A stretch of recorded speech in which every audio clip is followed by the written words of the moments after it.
আপনি ওই কথাটা নিশ্চয়ই শুনেছেন, যখন ভগবান একটা দরজা বন্ধ করেন তখন অন্যদিকে অনেক দরজা খুলে দেন।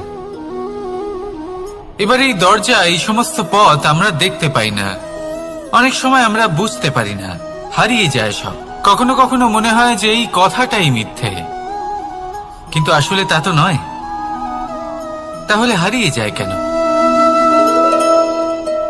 কারণ আমরা সময় নষ্ট করি এই দরজার দিকে তাকিয়ে থেকে। ভাবি এই বুঝি দরজা খুলবে, এবার দরজা খুলবে। অপেক্ষা করতে করতে আমরা অনেক সময় নষ্ট করে ফেলি। এত সময় নষ্ট করি যে আমরা দেখতে পাই না, খুঁজে পাই না সেই সমস্ত দরজা আর পথ যা আমাদের জন্য খোলা রয়েছে। যদি খুঁজেই না পাই তাহলে তা ব্যবহার করব কি করে? মনে রাখুন, ভগবান সবসময় আমাদের সাথে রয়েছেন, আমাদের সাহায্য করছেন। এই পথ সব সময় আছে, সর্বত্র আছে। দরকার রয়েছে শুধুমাত্র দৃষ্টির, দৃষ্টিভঙ্গি এবং ভাবনার।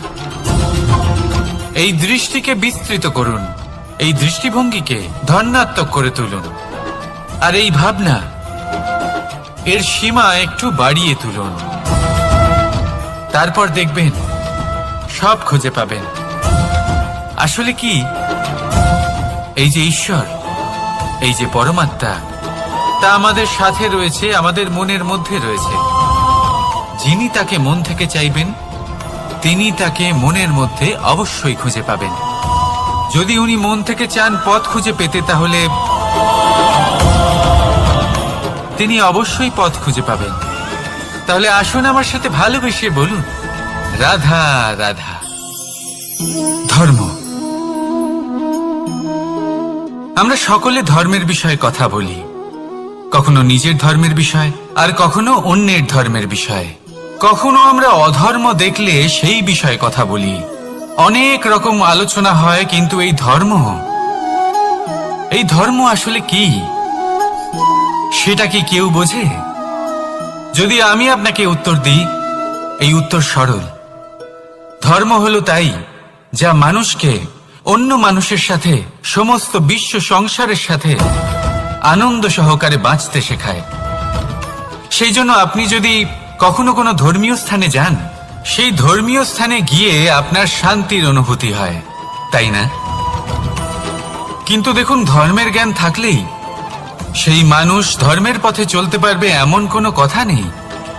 অনেক সময় সম্পর্কে যখন সংঘর্ষ বেড়ে যায়, তখন ইচ্ছের জন্ম হয়, ক্রোধের জন্ম হয়, অহংকারের জন্ম হয়, আর তারপর বিনাশ হয়ে যায় এই ধর্মের। সেই জন্য দ্বিতীয় সব থেকে গুরুত্বপূর্ণ গুণ যা আমার সারথীর মধ্যে থাকা উচিত, তা হলো ধর্মবীর হওয়া। এবার দেখতে হবে সেটাই যে কে হবে সেই ব্যক্তি যিনি এই স্বয়ম্বরে নিজের ধর্মে অটল থাকবেন। কারণ সেই ব্যক্তি এই সংসার থেকে সরে এসে ধর্মের পুনঃস্থাপনের এই মহাকার্যে আমার সারথি হতে পারবেন। তাহলে আসুন আমার সাথে ভালোবেসে বলুন, রাধা রাধা। কর্ম, ধর্ম, জ্ঞান, এই 3 স্তরে অনেক মানুষ পৌঁছতে পারেন। অনেকে এই পরীক্ষা দিয়ে তাতে উত্তীর্ণ হয়ে যেতে পারেন, কিন্তু শিখরে পৌঁছে শাসন তিনিই করতে পারেন যার কাছে এই চতুর্থ গুণটিও থাকে, সমর্পণ। অত্যন্ত গুরুত্বপূর্ণ একটা গুণ এটা। এই সমর্পণ আসলে অত্যন্ত গুরুত্বপূর্ণ। পূর্ণ সমর্পণ দরকার নিজের লক্ষ্যের প্রতি, সমর্পণ নিজের কর্তব্যের প্রতি, সমর্পণ নিজের আত্মার থেকে নির্গত স্বরের প্রতি, সমর্পণ নিজের রথির প্রতি, অর্থাৎ আমার প্রতি। এবার এই পরীক্ষায় অত্যন্ত কঠিন এক বাঁক আসতে চলেছে, যেখানে সারথীকে সমর্পণের নিরিখে পরীক্ষা করা হবে, আর তাতে উত্তীর্ণ হওয়ার পরেই তার হাতে ধর্ম স্থাপনের রথের রাশ তুলে দেওয়া হবে। দেখা যাক কি হয়। ততক্ষণ আপনি প্রসন্ন থাকুন আর আমার সাথে ভালোবেসে বলুন, রাধা রাধা। যখন একজন ভক্ত এবং তার ভগবান এক আকার ধারণ করেন, যখন একজন ভক্ত নিজের ভগবানের প্রতি, নিজের জীবনের লক্ষ্যের প্রতি সম্পূর্ণরূপে সমর্পিত হয়ে যান, তখন জন্মগ্রহণ করে ভক্তি। আর তখন সংসারের সমস্ত আশা তিনি ত্যাগ করতে পারেন।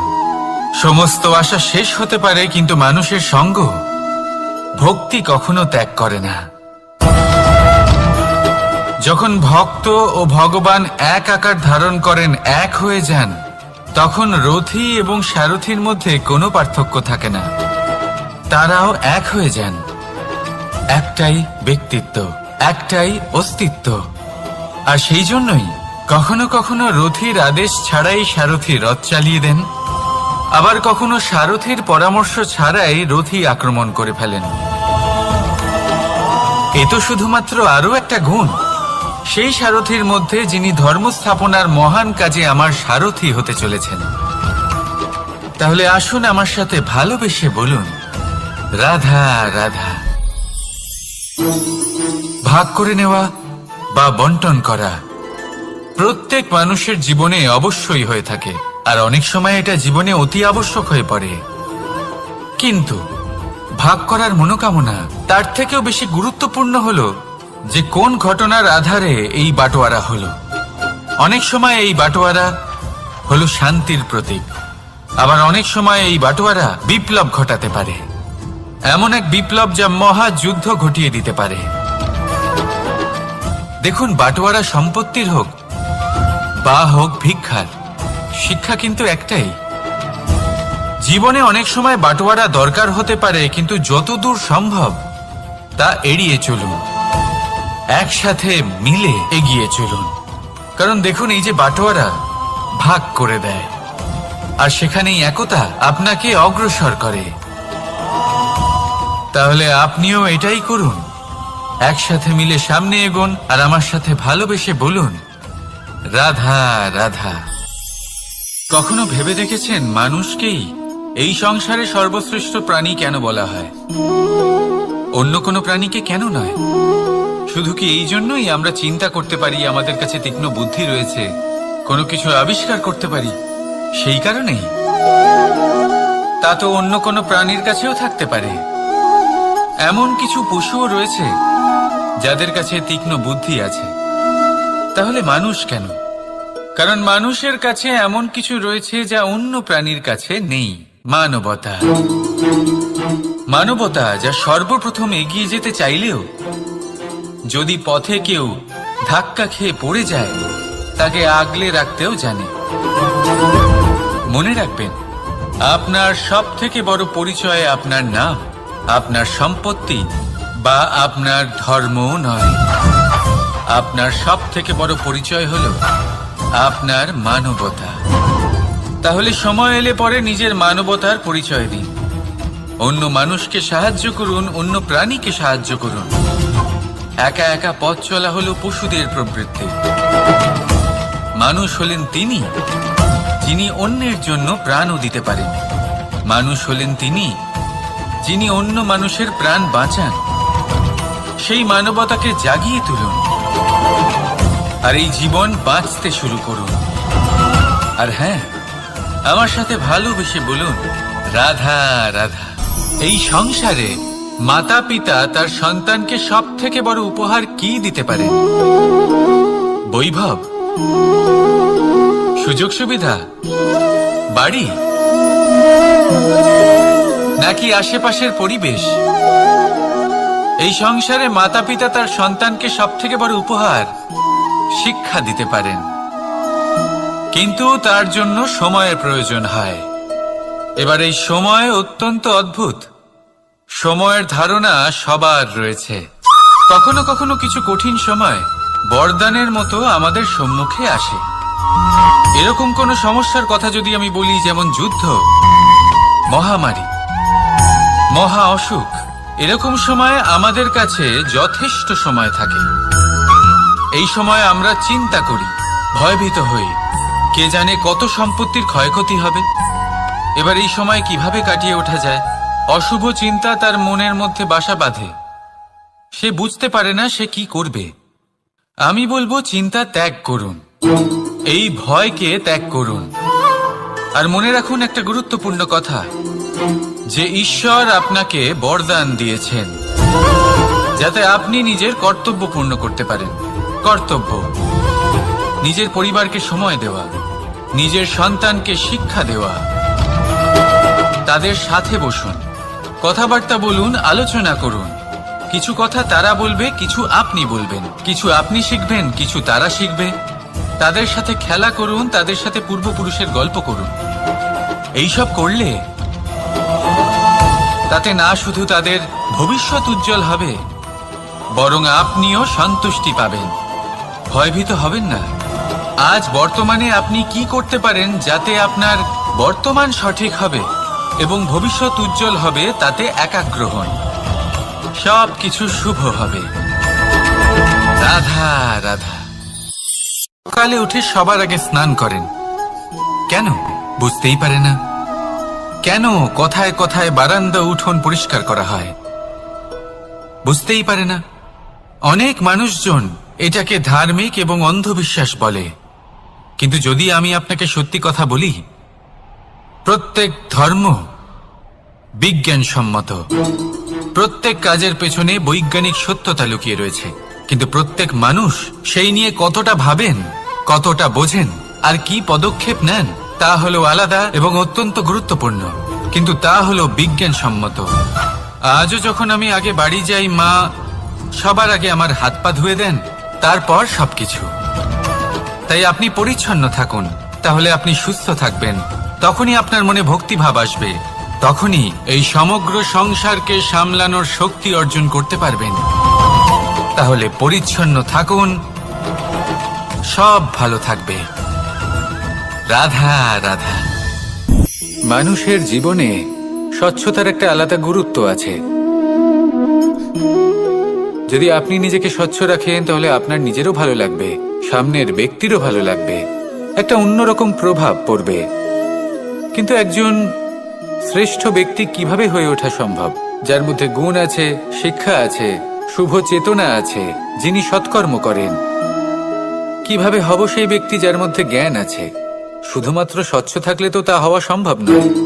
প্রথমে আপনাকে বুঝতে হবে যে মানুষের মধ্যে 4টি মূল তত্ত্ব আছে। প্রথম হলো তার শরীর, যার দ্বারা উনি যে কোনো কর্ম করে থাকেন। দ্বিতীয় তত্ত্ব হলো তার মন, যার দ্বারা কোনো কর্ম করার জন্য সে নিজেকে প্রেরণা দিতে থাকে। তৃতীয় তত্ত্ব হলো বুদ্ধি, যে কর্ম আমরা করতে চাই, যে লক্ষ্যে আমরা পৌঁছতে চাই, সেটা আমরা কিভাবে কোন পথে করব সেটা স্থির করা যায় বুদ্ধি দিয়ে।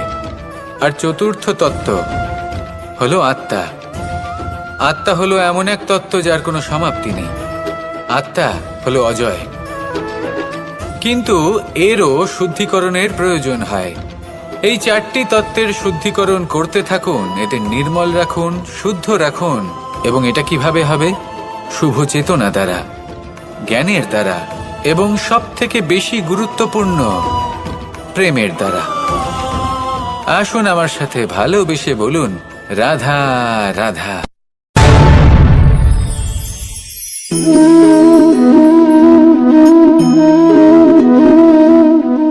জল এই সংসারের সমস্ত প্রধান তত্ত্বের মধ্যে একটি।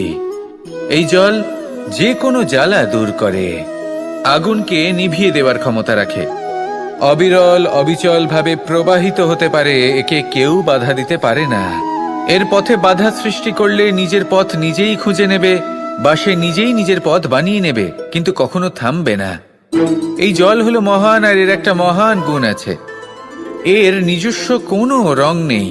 কিন্তু যখন মেঘ থেকে বৃষ্টিরূপে পৃথিবীতে ঝরে পড়ে, তখন সমস্ত সংসারকে রঙিন করে তোলে।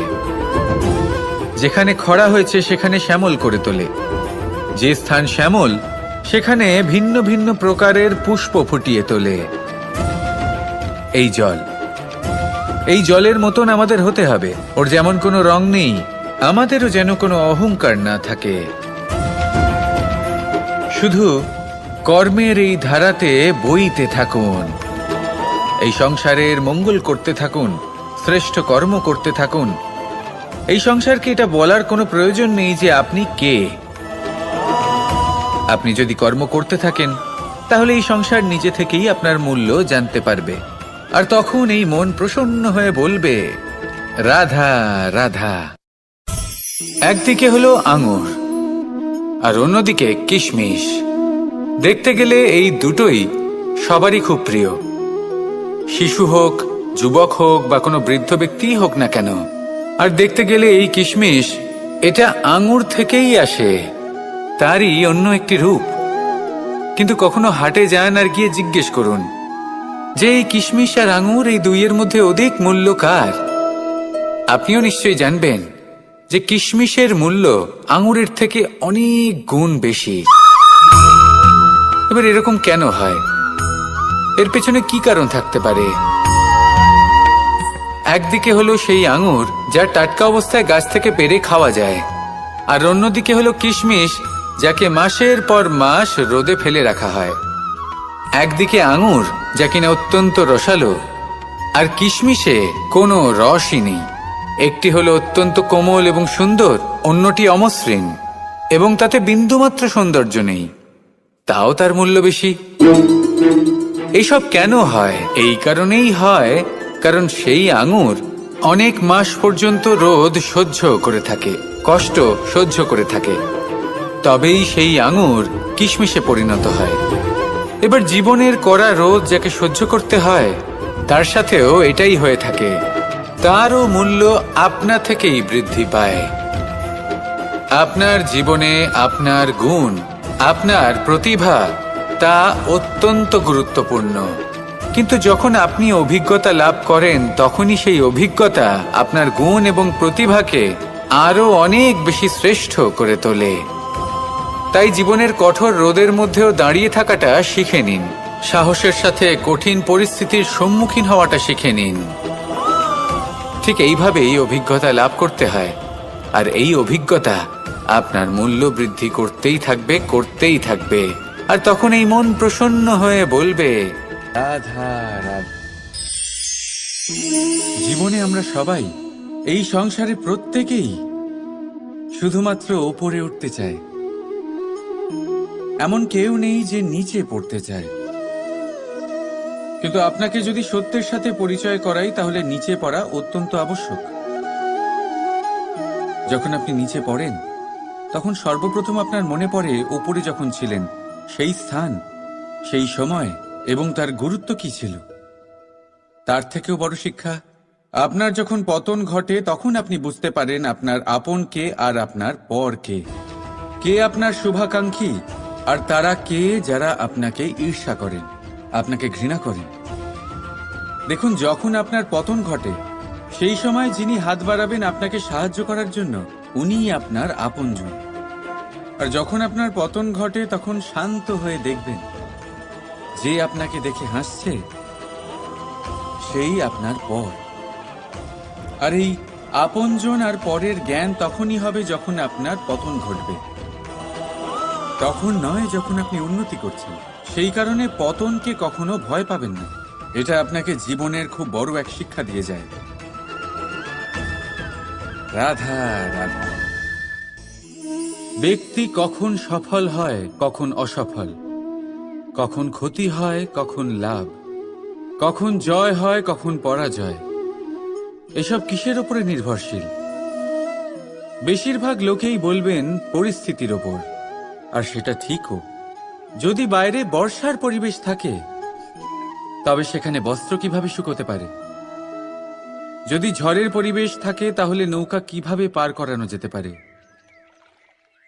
কিন্তু যদি আমি আপনাকে আসল সত্যি বলি, তাহলে অসফলতার কারণ পরিস্থিতি নয়, সেই পরিস্থিতিকে স্বীকার করে নেওয়া। প্রত্যেকের জীবনে এরকম সময়ে অবশ্যই আসে যখন আমরা চাইলেও পরিস্থিতিকে পাল্টাতে পারি না, পরিস্থিতিকে পাল্টানো অসম্ভব হয়ে ওঠে। এরকম সময়ে একটাই উপায় আছে, পরিস্থিতিকে নয়, মনস্থিতিকে বদলান। আর দেখবেন সবকিছু ভালো হবে। কারণ এই মনস্থিতি আপনার জীবনের সব থেকে বড় সম্বল, সব থেকে বড় সাথী। দেখুন, অপবাদ, অসফলতা প্রত্যেকের জীবনের একটা অংশ অবশ্যই, কিন্তু আপনাকে নিরন্তর চেষ্টা করে যেতে হবে, পুনরায় ঘুরে দাঁড়িয়ে এগিয়ে যেতে হবে, তবেই সফলতা আসবে। যদি এতই সহজ হতো সফল হওয়া, তাহলে সবাই সফল হতো, তাই তো? রাধা রাধা। বন্ধুত্ব, সংসারের সব থেকে বড় সম্পর্ক এই বন্ধুত্ব। জীবনে মা, বাবা, ভাই, বোন, এইসব সম্পর্ক আমরা বাঁচতে পারি না, কারণ এগুলি আমরা জন্মের সাথেই পাই। কিন্তু বন্ধুত্ব একটাই এমন সম্পর্ক যেটা আমরা বাছাই করতে পারি, যা আমরা বানাই, যা আমরা এগিয়ে নিয়ে যাই। তাই এই বন্ধুত্ব নিয়ে গর্ব করুন। যাকে আপনি বন্ধু বেছেছেন তাকে নিয়ে গর্ব করুন। যদি আপনারা দুজনে একসাথে থাকেন তাহলে সেটা নিয়ে গর্ব করুন। যদি আপনার বন্ধু জীবনে এগিয়ে যায়, সফলতা পায়, তাহলে গর্ব করে বলুন, এই সফল মানুষটি আমার বন্ধু। যদি আপনার বন্ধু কোনো কারণে পিছিয়ে পড়ে, কোনো বিপদে পড়ে যায়, তখনও গর্বের সাথে তার পাশে দাঁড়িয়ে বলুন যে এই মানুষটি আমার বন্ধু। বন্ধুর সাথে একজোট হয়ে দাঁড়িয়ে থাকুন, যে কোনো পরিস্থিতিতে, সেটা ভালোই হোক বা খারাপ। এটাই মানুষের সব থেকে বড় পরীক্ষা। আর যে এই পরীক্ষায় উত্তীর্ণ হবে, বুঝে নেবেন তার জীবনে কোনো বিপদ আসতেই পারবে না, তারও না, তার বন্ধুর জীবনেও না। তাহলে আসুন আর আমার সাথে ভালোবেসে বলুন, রাধা রাধা। আমরা সকলে পরিশ্রম করি আর তার ফলও আমরা ভোগ করি, কিন্তু অনেক সময় এরকম হয় যে পরিশ্রম আমরা করি, কিন্তু বাহবা অন্য কেউ পেয়ে যায় বা অন্য কেউ নিয়ে যায়। এবার এই সময় আমরা নিরাশ হয়ে পড়ি, হতাশ হয়ে পড়ি, তারপর কাজে আমাদের একটুও মন বসে না। আমরা আমাদের পূর্ণ যোগদান করা বন্ধই করে দিই। চিন্তা করতে থাকি যে পুনরায় যদি এরকম পরিশ্রম করি আর পুনরায় সেই পরিশ্রমের বাহবা অন্য কেউ নিয়ে যায়, তাহলে সেই পরিশ্রম করেই বা কি লাভ? আর তার পরিণাম, এই সংসার আপনাকে নিকৃষ্ট মনে করতে শুরু করে। এবার আপনি জিজ্ঞেস করবেন, এরকম সময় কি করা উচিত? আপনাকে একটা কথা বলে রাখি, যে যদি আপনি এই নিয়ে চিন্তাই না করেন যে আপনার পরিশ্রমের বাহবা অন্য কেউ পেয়ে যাবে, তাহলে আপনি এই সংসারে মহান থেকে মহানতর কাজ করতে পারবেন, প্রত্যেকবার নিজের থেকে ওপরে যেতে পারবেন। আর এই সিঁড়ি অনেক লম্বা। তাই মনে রাখবেন, যখন কোনো বাগানে ফুল ফোটে, তাহলে লোকে মালিকে বাহবা দেয়, কিন্তু যখন সুগন্ধ বেরোয়, তখন লোকে মালিকে নয়, সেই ফুলকে মনে রাখে। সেই জন্য নির্বিকার হয়ে চেষ্টা করতে থাকুন, পরিশ্রম করতে থাকুন, আপনি বাহবা অবশ্যই পাবেন। যদিও বা আপনাকে বাহবা দিতে লোকে ভুলে যায়, এই প্রকৃতি কখনো ভুলবে না। রাধা রাধা। দেখতে গেলে এই সংসার বড়ই সুন্দর, কিন্তু আসল সত্যি এটাই যে সংসারে সবকিছু নশ্বর। যেটা কাল ছিল তা আজ নেই, যা আজ আছে তা কাল ছিল না, আর যা আজ আছে তা কালও থাকবে না। প্রত্যেক মানুষকেই যথাসময়ে কালের কাছে মাথা নত করতে হয়। এই রূপের বিনাশ করে বার্ধক্য, প্রাণের বিনাশ করে মৃত্যু, আলস্য, ঈর্ষা ধর্মের বিনাশ করে, আর ক্রোধ বিনাশ করে সম্পর্কের। কিন্তু এরকম একটা অনুভূতি আছে যা একাই সমস্ত গুণ বিনাশ করতে সক্ষম হয়, আর সেটা হলো অহংকার। তাই জ্ঞানকে নিজের কাছে আসতে দিন, কিন্তু অহংকারকে কখনোই নয়। কারণ যদি এই অহংকার আপনার কাছে চলে আসে, তাহলে জীবনে যা কিছু আপনি অর্জন করেছেন, তা সে গুণ হোক বা হোক ধন, সে বন্ধু হোক বা হোক আনন্দ, সবকিছু শেষ হয়ে যাবে। রাধা রাধা। এই পাথর দেখতে পাচ্ছেন আপনি? কত গোল, কতটা চকচকে। বাচ্চাদের অনেক সময় এটা নিয়ে খেলতে ভালো লাগে, আর কেনই বা লাগবে না? কতটা সুন্দর আর মসৃণ এটা। কিন্তু আপনি কি কখনো ভেবে দেখেছেন এই পাথর আগে কি ছিল?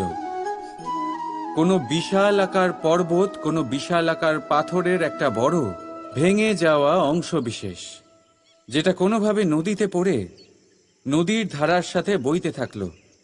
মাটির সাথে ঘর্ষণ হলো, বালির কণার সাথে ঘর্ষণ হতে থাকলো, আর তারপর ধীরে ধীরে এই আকার পেল। এবার আমরাও এই পাথরের মতোই। তাই মনে রাখবেন, আপনার ব্যক্তিত্ব, আপনার এই স্বরূপ ঈশ্বরের দেওয়া কখনোই নয়। হ্যাঁ, প্রকৃতি অবশ্যই আপনাকে জন্ম দিয়েছেন, কিন্তু আপনি নিজে নিজের ব্যক্তিত্বের রচয়িতা। আর আপনি তা রচনা করেন কঠিন পরিস্থিতির মুখোমুখি হয়ে, সংকটের ধারা পার করে। তাই আপনিও এই পাথরের মতো নিরন্তর চেষ্টা করতে থাকুন। নিজের অস্তিত্ব বজায় রাখুন, এই অস্তিত্বকে মহান করতে থাকুন, আর আমার সাথে ভালোবেসে বলুন, রাধা রাধা।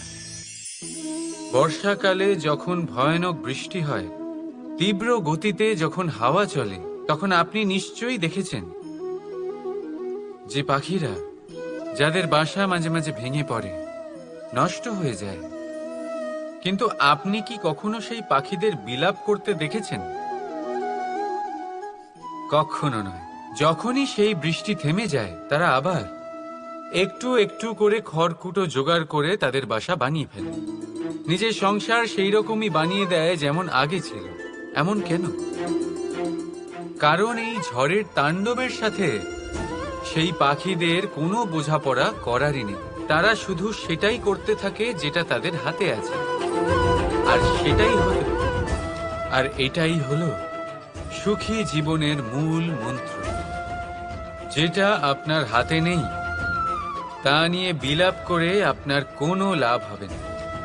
মনোসংযোগ তাতেই করুন যা আপনার হাতে রয়েছে। যা বদলে গেছে তাকে আপনি আবার বদলাতে পারবেন না, কিন্তু যা আপনি বদলাতে পারবেন তাতে মনোসংযোগ করুন।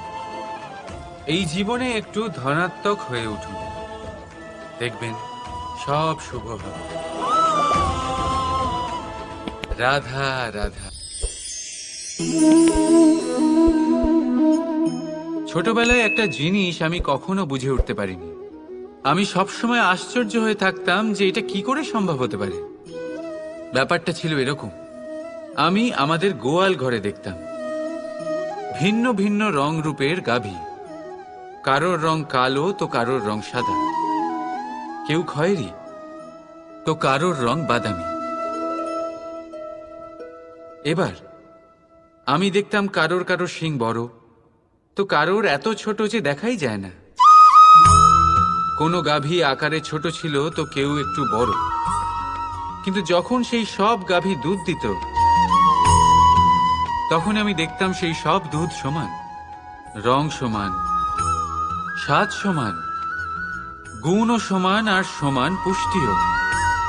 এবার আমি এটা বুঝতে পারতাম না। আমার দৃষ্টিতে তো সমস্ত গাভী আলাদা আলাদা ছিল। আমি ভাবলাম আমি মাকে জিজ্ঞেস করি। মাকে জিজ্ঞেস করলাম। মা আমাকে বললেন, কানাই, রং রূপ পাল্টালেও গাভীদের বাস্তবিকতা তো পাল্টায় না। গাভী তো গাভীই থাকবে। এবার আমি এটা বুঝতে পারি না যে মানুষ এটা আত্মসাৎ কেন করতে পারে না। দেখুন, রং, রূপ, জাত, ধর্ম, ভাষা, এই সবের উপরে হলো মনুষ্যত্ব। আর মনুষ্যত্বের একটাই ধর্ম, আর সেটা হলো প্রেম। তাই এই প্রেম আপনি সকলের সাথে ভাগ করে নিন, প্রেমের সাথে সকলের সেবা করুন। এই মনুষ্যত্বর অমৃত চেখে দেখুন, আর আপনি বুঝে যাবেন যে আমরা কেউ আলাদা আলাদা নই, আমরা সবাই সমান। রাধা রাধা। সাগর, কত বিশাল হয় এই সাগর! কি না করতে পারে এই সাগর! এক মুহূর্তের মধ্যে সব ধ্বংস করে দিতে পারে, প্রলয় ডেকে আনতে পারে, সংসার মুছে ফেলতে পারে। এই সাগর জীবন জ্যোতি নিভিয়ে দিতে পারে। কিন্তু এই সাগর যা মেটাতে পারে না, তা হলো একজন তৃষ্ণার্তের তৃষ্ণা। অন্যদিকে এই ঘোড়া, যা এতটাই ছোট যে গোপিনীরা একসঙ্গে অনেকগুলো নিয়ে চলতে পারে, কিন্তু এই ছোট ঘোড়া অনেকের তৃষ্ণা মেটাতে পারে। এবার বলুন, জল সাগরেও আছে, আবার এই ঘোড়াতেও। তাহলে পার্থক্য কোথায়? এখানে পার্থক্য হলো তাদের আচরণের মধ্যে। একজন মাটির মধ্যে মিষ্টি জল ধরে রাখে, তো আরেকজন নিজের নোনা জলের আঘাতে যে কাউকে মাটিতে মিশিয়ে দিতে পারে। আপনি কি হতে চাইবেন? সাগরের নোনা জল হয়ে কারোর আশা চূর্ণ বিচূর্ণ করে দিতে, নাকি মিষ্টি জলের ঘোড়া হয়ে কারোর তৃষ্ণা মেটাতে? সিদ্ধান্ত আপনার। রাধা রাধা।